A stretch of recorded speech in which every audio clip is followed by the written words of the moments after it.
සඳුන් බණ්ඩාර බෝදරගම ප්‍රධාන ලේකම් ජාතික ගුරු ව්‍යාපාරය.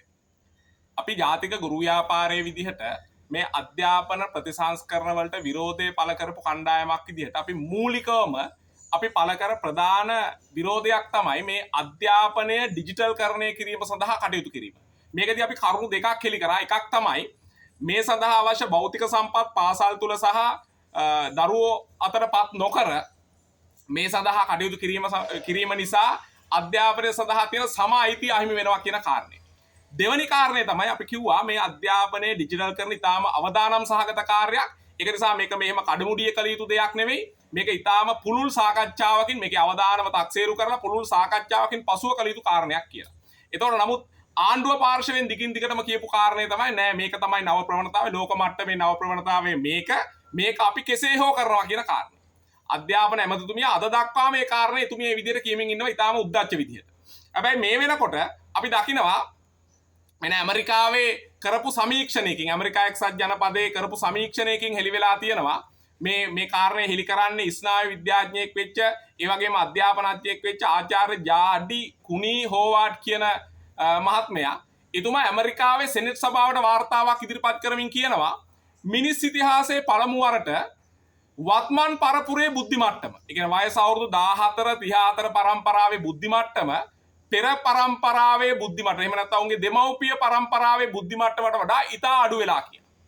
ඕන් කරපු සමීක්ෂණයකින් හොයාගත්තා කියන කාරණේ. ඒතොර එතුමා තවදුරටත් විස්තර කරමින් කියනවා ඒක ඇමරිකා එක්සත් ජනපදයේ විතරක් නෙවෙයි අධ්‍යාපනයේ ඩිජිටල් කරණයට යොමු වෙච්ච රටවල් 80 ගණනක මේ තත්ත්වය මේ විදිහටම අද වෙනකොට වාර්තා වෙනවා කියලා. ඉතින් උන් පැහැදිලිව කියන්නේ මේ ස්මාර්ට් දුරකථන වෙතට ඒ වගේම ඩිජිටල් තිර වෙතට ඒ වගේම AI තාක්ෂණයට අධ්‍යාපනය යොමු කිරීමෙන් මේ අහිතකර ප්‍රතිඵලත් වෙලා තියෙනවා විශේෂයෙන්ම දරුවන්ගේ භාෂාමය හැකියාව ගණිතමය හැකියාව ඒ වගේම සංජානන හා කියවීමේ හැකියාවන් ඒ වගේම තාර්කික හැකියාවන් මේ සියල්ල අඩු වෙලා තියෙනවා කියන කාරණය.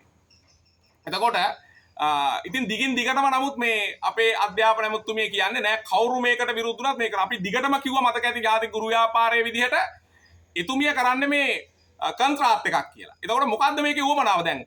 ලෝකේ මේක අත්හදා බලපු බටහිර රටවල්ම කියනවා නම් මේකේ ඊටාම හානිකර තත්ත්වයන් තියෙනවා කියලා උන් මේක අපිට හරවන්න හදනවනේ. දැන් ඊ වෙනකොට ස්වීඩනය ප්‍රකාශනපත් කළා තියෙනවා නැවත අපි පෙරපොතකට යනවා ගුරු කේන්ද්‍රීය අධ්‍යාපන ක්‍රමයකට යනවා කියලා. ඒ විතරක් නෙවෙයි ඕස්ට්‍රේලියාව, නවසීලන්තය ඇතුළු රටවල් ගණනාවක් ප්‍රංශය, එංගලන්තය පවා මේ වෙනකොට අවුරුදු 16ට වඩා අඩු දරුවන්ට අන්තර්ජාලය තහනම් කරනවා. දුරකථන භාවිතය තහනම් කරමින් නීති සකස් කරමින් ඉන්නවා.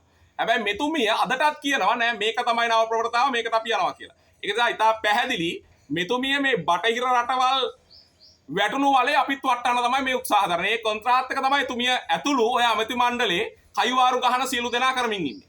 මේකෙදී ඔය ජාඩි කුනී හෝවාට් මහත්තයා පැහැදිලිව කියනවා මේ ඩිජිටල් තිර විතර දරුවෝ යොමු කිරීම නිසා ඔවුන්ගේ ඇස්වලට මොලේ ක්‍රියාකාරීත්වයට ඒ විතරක් නෙවෙයි අන්තර්පුද්ගල සම්බන්ධතාවලට සමාජානුයෝජනයට මානව ගුණධර්ම වලට ඉතාම දැඩි බලපෑමක් එල්ල කරලා තියෙනවා කියන කාරණේ. ඒ නිසා අපි තවදුරටත් අපි අහනවා අර පෞගේ කාලේ අපි දැක්කා මේ අධ්‍යාපන ප්‍රතිසංස්කරණ ඕන කිය පාරේ පිකටින් කරපු අම්මලා තාත්තලා. අපි ආනවා දැන් ඔයාලටත් ඕන මෙවැනි මෙන්න මේ කියන ඉතාම දුර්වල විදිහේ දරු පරම්පරාවක් හදාගන්නද? ඒකටද මේ උඩ දාන්නේ උඩ පයින්නේ. එතකොට අපි අහන්නේ මොකද දේශපාලන න්‍යාය පත්‍රවලට යට නොවි මේ රටට ගැලපෙන අධ්‍යාපන ප්‍රතිසංස්කරණයක් වෙනුවෙන් ඒ අවශ්‍ය පුළුල් සංවාදය ඇති කරන්න ඔය දෙමව්පියන්ට ඔය විවිධාකාරයෙන් මේකට විරෝධය පළ කරපු අයට විරුද්ධ වෙන අයට අපි යෝජනා කරනවා අපි සියලු දෙනා එකට එකතු වෙමු මේ අපේ රටට ගැලපෙන අපේ අනන්‍යතාවයන් සුරකින්න හානිකර නොවන අධ්‍යාපන ප්‍රතිසංස්කරණයක් සකස් කර ගැනීම වෙනුවෙන් ඉදිරියට යමු කියන කාරණේ යෝජනා කරනවා. බොහොම ස්තුතියි.